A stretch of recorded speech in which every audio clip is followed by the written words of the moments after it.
ایک دفعہ انگلی کے اشارے سے ابو لہب نے کہا تھا نبی پاک کو آپ کا ہاتھ ٹوٹ جائے، اللہ نے فرمایا تبت یدا ابی لہب و تب، تو کہتا ہے میرے نبی کا ہاتھ ٹوٹ جائے تیرے دونوں ٹوٹ جائیں گے۔ اور سنو ابو لہب کا حال کیا ہو۔ ابو لہب کا معنی ہے ابو لہب شولوں کا باپ، لہب شولوں والا۔ کیا مطلب؟ ابو لہب اتنا حسین و جمیل تھا کہ اس کے جو رخسار تھے شولوں کی طرح چمکا کرتے، اتنا خوبصورت تھا، لال سرخ رنگ تھا، خوبصورت آدمی۔ عرب میں جب غربت تھی تو اس کے گھر میں اس وقت بھی 2 اینٹیں سونے کی تھی، اتنا مالدار آدمی اور سردار تھا سارے مکے کا، لیکن نبی پاک کی بے ادبی کی۔ ہمیں پتہ ہی نہیں کہ رب دنیا میں سب سے زیادہ ناراض ہی اس سے ہے جو اس کے رسول کا بے ادب ہے، سب سے زیادہ ناراض ہی اسی سے۔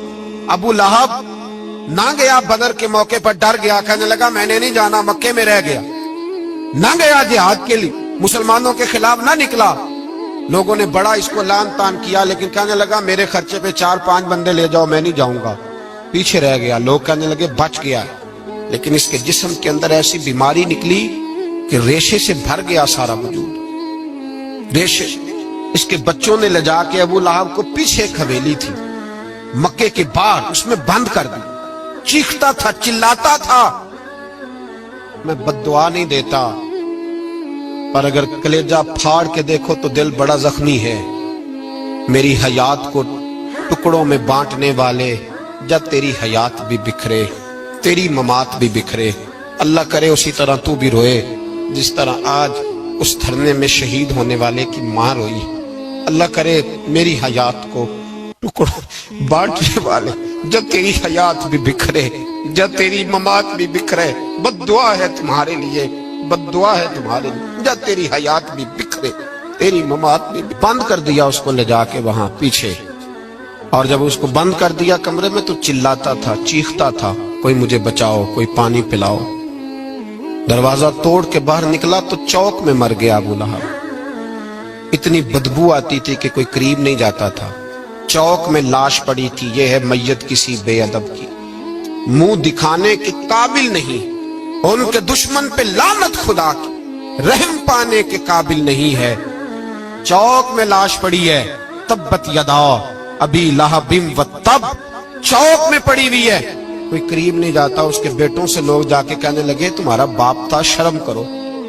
ایک ملازم کو پیسے دیے اس کے بیٹے نے، کہا گڑھا کھودو اور میرے باپ کو رسی کے ساتھ پکڑ کے اس میں پھینک دو۔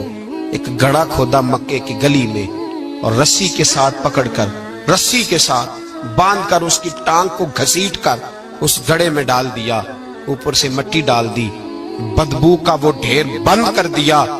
ابو لہب مکے کا سردار تھا، پر جانے کہاں مردود دفن ہے۔ لیکن میانی صاحب کے قبرستان میں جاؤ، میانی صاحب کے قبرستان میں وہ علم الدین جسے اپنا نام بھی نہیں لکھنا آتا تھا، ہزاروں لوگ روزانہ اس کی قبر پہ کھڑے ہوتے ہیں اور رسول اللہ کی نعتیں سناتے ہیں۔ جا کے دیکھو تو صحیح، منظر کتنا بدل گیا۔ اور جب غازی علم دین شہید کا جنازہ اٹھا تو امیر ملت پیر جماعت علی شاہ صاحب کی چیخ نکل گئی، اور ڈاکٹر اقبال رونے لگے، اور قائد اعظم تڑپنے لگے، منتیں کرتے تھے محمد علی جناح کہ یارو تھوڑے پیچھے تو ہٹو، میرا بھی دل کرتا ہے میں بھی ذرا اسے کندھا دے لوں، ذرا پیچھے تو ہٹو۔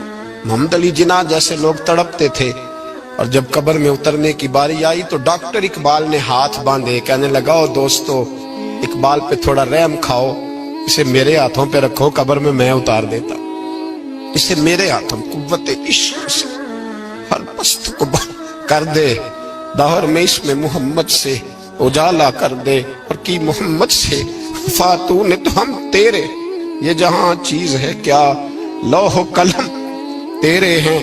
اور اقبال کہنے لگے دیکھو میں شعر لکھتا رہا، اور یہ لوہاراں دا منڈا نمبر لے گیا۔ میرے نبی پاک صلی اللہ علیہ وسلم، ایک شخص حضور کے سامنے بیٹھا ہے تو منہ چڑھا چڑھا کے باتیں کر رہا ہے۔ کچھ لوگ نقلیں اتارتے ہیں، اور بزرگوں کی نقل اتارنا اور بزرگوں کی توہین کرنا یہ رب کو سب سے ناپسندیدہ فعل ہے۔ توہین کے انداز میں نقل اتارنا، تو کہتے ہیں منہ چڑھا چڑھا کے باتیں کر رہے تھے، میرے حبیب نے فرمایا نہ ایسے کر، بڑے میٹھے انداز، کیوں اپنے منہ کو بگاڑ رہا، نہ کر۔ کہنے لگے لگا جی ہے ہی ایسا. حضرت ابو ہریرہ فرماتے میں قریب بیٹھا تھا, حضور مسکرا رہے اور نہ کر ایسے. کہنے لگا جی یہ میرا منہ ہے ہی ایسا. فرماتے میں دیکھ رہا تھا حضور کے چہرے کا رنگ بدلا, آنکھوں میں جلال آیا. فرمایا اچھا جا پھر ایسا ہی ہو جائے, جا پھر ایسا ہی ہو جائے. کہتے ہیں میں نے دیکھا اس آدمی کا منہ بگڑ گیا. حضرت ابو ہریرہ فرماتے ہیں وہ رویا کرتا تھا مدینے کی گلیوں میں اور کہتا تھا کوئی مجھے معافی لے دو, لیکن گرا جو ان کی نگاہ سے وہ سنبھل نہیں سکتا. گرا جو ان کی نگاہ سے کبھی سنبھل نہیں سکتا. کوئی ایسا کام نہ کرے, کوئی ایسا کام نہ کرے کوئی بھی جس سے حدیث صحیح میں موجود ہے بنی اسرائیل کے ایک شخص نے اپنی ماں سے بد دعا لی تھی اور عابد زاہد تھا, لیکن ماں کا نافرمان تھا تو اماں نے کہا جا مرنے سے پہلے تو آزمائش میں مبتلا ہو جائے. رب کی خفیہ تدبیر سے ڈرنا چاہیے. تو مرنے سے پہلے ایسی آزمائش میں ڈال گیا کہ ایک بری عورت نے الزام لگا دیا. لگا الزام, لیکن زمانے میں رسوائی چاروں جانب ہو گئی. تو لوگ آ کے کہتے تھے تیرے ساتھ کیا بنا؟ کہتے کچھ بھی نہیں, میری اماں نے میرے لیے بد دعا کی تھی, اس کا رنگ دیکھ رہا ہوں. کیوں میں نے ستایا اپنی ماں کو؟ توبہ کر, دعائیں لیا کریں زندگی میں. بد دعاؤں والے کام ہم تو 1 منٹ لگاتے ہیں بد دعا لینے میں, 1 منٹ لگاتے, 1 منٹ. ایک میں بزرگوں کا پڑھ رہا تھا ایک دفعہ اخبار میں, تو ان کی آنکھیں کالی ہو گئی, اندر سے کالی ہو گئی. وہ بیچارے نابینا ہو گئے. کسی نے ان سے کہا کہ ہوا کیا؟ تو کہنے لگے ایک شرارتی لڑکے نے میرے آگے کھڑے ہو کے 2-3 دفعہ ریس دی تو دھواں میرے منہ پہ پڑا, تو وہ آنکھوں کے اندر گھس گیا ہے, بڑے علاج کرائے, لیکن اس کی شرارت تھی نا. تو وہ کہتے ہیں میں تو یہی کہتا ہوں کہ اللہ کرے تجھے بھی کبھی یہ معاملہ ہو, تجھے پتا چلے. ہم نہیں باز ہی نہیں آتے, ہم کسی کو تکلیف دینے کا کوئی موقع ہاتھ سے جانے نہیں دیتے. میرے عزیزو یاد رکھو, ڈھونڈا کرو کہاں کہاں کس کس کو ستا بیٹھے, کس کس کی توہین کر بیٹھے, کہاں کہاں ہم نے لوگوں کے بد دعائیں اکٹھی کی. بد دعائیں پیچھا کرتی ہیں, جس طرح دعا پیچھا کرتی ہے بد دعا بھی پیچھا کرتی ہے. وہ پیچھے پیچھے چلتی ہے, وہ تاڑتی ہے. عتبہ نے میرے رسول پاک صلی اللہ علیہ وسلم کی بے ادبی کی. حضور علیہ السلام کے چہرہ انور پر اس نے معاذ اللہ ثم معاذ اللہ تھوکنے کی ناپاک جسارت کی. میرے حبیب نے دعا فرمائی یا اللہ اللہم سلط علیہ قلب, اللہ اس پر درندہ مسلط کر دے. ابو لہب کا بیٹا تھا, رات کو جب سوتا تھا تو ابو لہب 2-4 بندوں کو معاوضہ دے کے کھڑا کرتا تھا کہ نیزے لے کے کھڑے ہو جاؤ, میرے بیٹے کے قریب کوئی نہ آئے. توجہ ہے آپ کی؟ نیزے لے کے کھڑے ہو جاؤ. لوگ کہتے تو انہیں نبی بھی نہیں مانتا اور بات ہر ایک مانتا ہے, پیغمبر بھی نہیں مانتا. تو ان کے جملے کہنے لگا میں مانوں نہ مانوں بات الگ ہے, لیکن میرا تجربہ ہے جو اس کے منہ سے نکل جاتا ہے وہ ہو جاتا ہے, جو ان کی زبان اتھر سے نکل جاتا ہے وہ. ایک سفر پہ جا رہے تھے, قیام کرنا تھا, سونا تھا, 4 پہیاں لگی چاروں جانب. تو بیچ میں ابو لہب نے اپنے بیٹے کی 4 پہی لگائی, بیچ میں. جاگ رہے ہیں آپ لوگ؟ ارد گرد دوسرے لوگ سوئے بیچ میں, اور لوگ کہنے لگے تو پاگل ہو گیا ہے, اگر کوئی شیر آئے گا تو باقیوں کو نہیں کاٹے گا, صرف اس کو کاٹے گا. کہنے لگا بد دعا تو اس کے لیے ہوئی ہے, دعائے ضرر تو اس کو ملی ہے, اسی پہ مسلط ہوگا. شیر آیا رات کے اندھیرے میں, لوگ تھکے ہوئے تھے, ایک بندہ جاگ رہا تھا. وہ کہتا ہے اس نے سب کے منہ سونگے, لیکن کسی کو اس نے تکلیف, کسی کو تکلیف. سونگتے سونگتے عتبہ تک آیا, اور لفظوں کا فرق دیکھیے گا, آیا ہے, چیرا ہے, پھاڑا ہے, ٹکڑے کیے, حصے بکھرے کیے, لیکن ایک بوٹی بھی نہیں کھائی. مار دیا, چہرہ بگاڑ دیا, وجود کاٹ دیا, چلا گیا قتل کر کے, کھایا نہیں ایک لقمہ بھی اس کے وجود. بھائی درندے پھاڑنے آتے ہیں کہ کھانے آتے ہیں, وہ کھایا نہیں پھاڑ کا چلا گیا. لوگ سویرے پوچھنے لگے صحابہ سے کہ ماجرا کیا ہے؟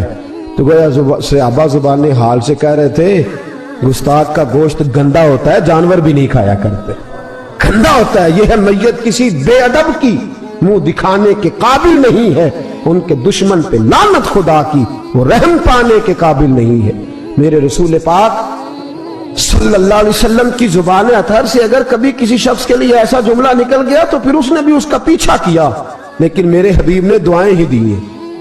ام حرام بخاری کی حدیث ہے، ایک خاتون ہے رضی اللہ تعالیٰ عنہ، وہ کہتی ہیں ایک دن نا میں نے کہا یا رسول اللہ میرا دل کرتا ہے میرے گھر آئیں، تو حضور تشریف لائے تو بڑے تھکے ہوئے، محبوب سفر تھا، تو کہتے تھکے ہوئے تشریف لائے تو حضور آ کے بیٹھے ہی تو میں نے دیکھا کہ نیند کی طرف توجہ ہے حضور کی، کہتے میں نے تکیہ پیش کیا تو میں قربان جاؤں محبوب میرے گھر میں آرام کرنے لگے، کہتی ہم سارے نظارے دینے لگے، دیکھو ہم کتنے خوش قسمت ہیں کہ ہمارے بسترے بھی نور نالا نور ہو گئے، ہمارا گھر بھی چمک گیا، روشنی پھیل گئی، کہتے ہیں حضور سوئے جب اٹھے نا تو مسکرا رہے تھے، حضور اٹھے تو اس زمانے میں کوئی تصور نہیں تھا بیڑی بیرے کا، کشتی جو سمندر میں چلتی ہے اس کا تصور ہی نہیں تھا، ابھی قریب قریب نہیں بنتی تھی وہ کشتیاں، دور دور علاقوں میں بنتی تھی، اور اگر بنتی بھی تھی تو ان میں بیٹھ کے مجاہد نہیں جاتے تھے، مجاہد خشکیوں کے رستے جایا کرتے تھے۔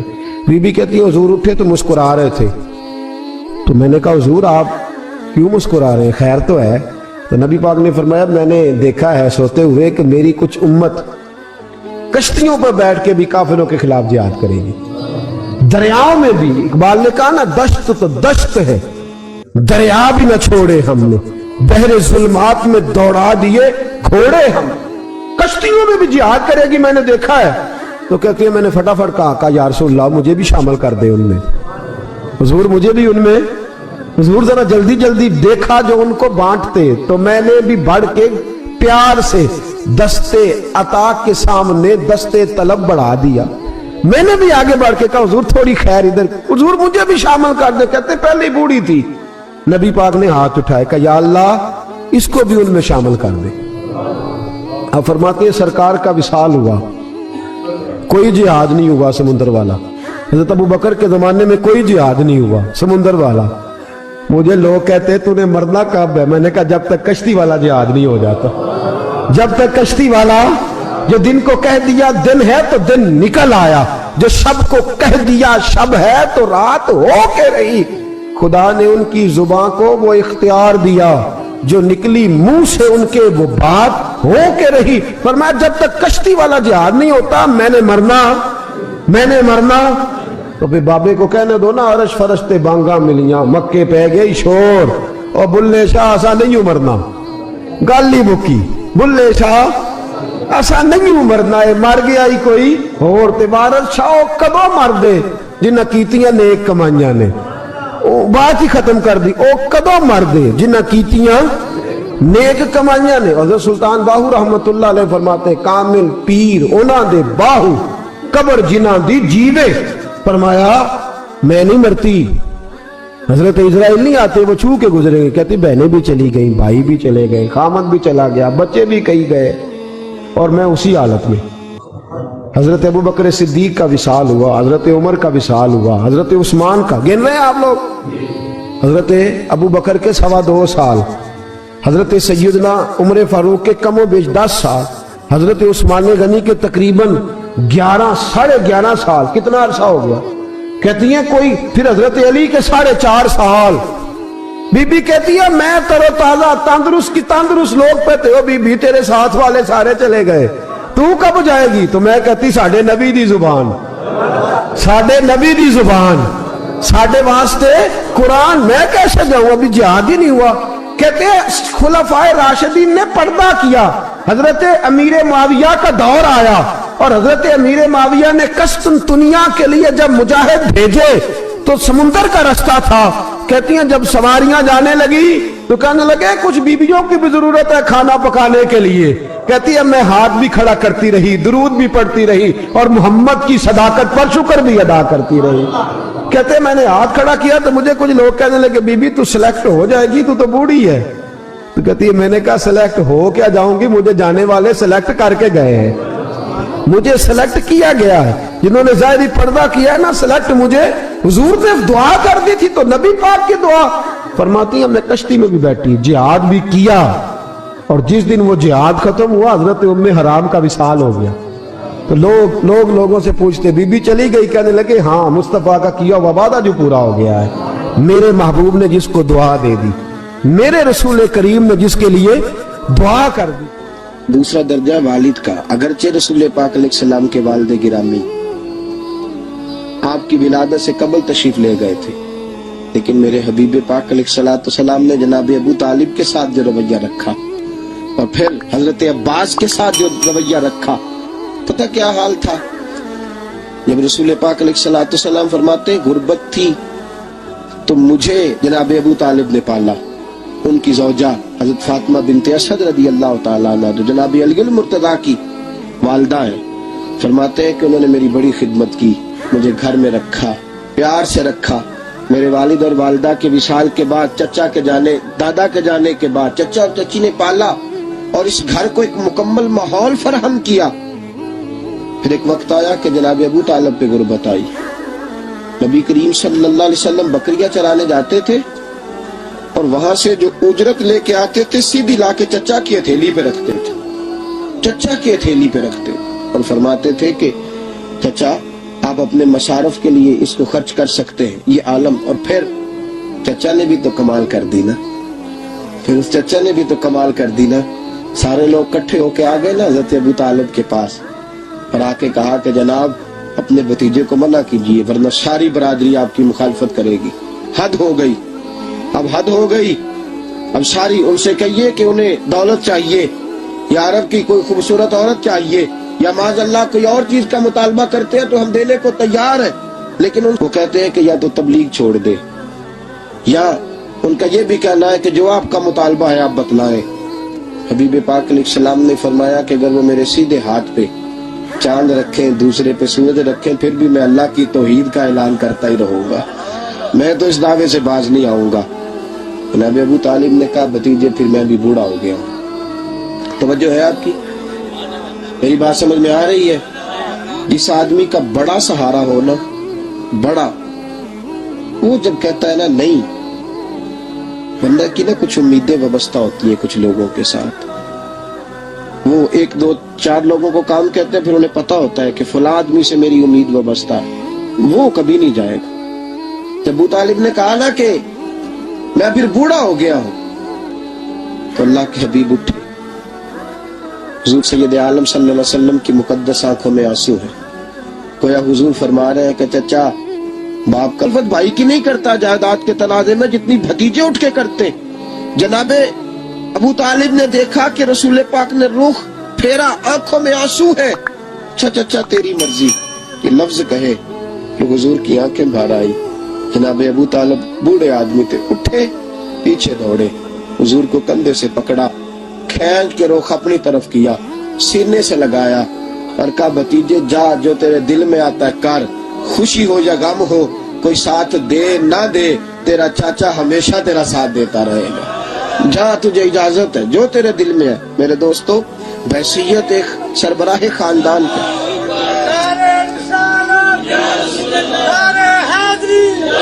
اب ان رشتوں کا تقدس، اور پھر جب جناب ابو طالب کا وصال ہوا اور جناب خطیۃ الکبریٰ بھی اسی سال میں گئی تو عام الحزن کہا یہ غم کا سال ہے، یہ غم کا سال۔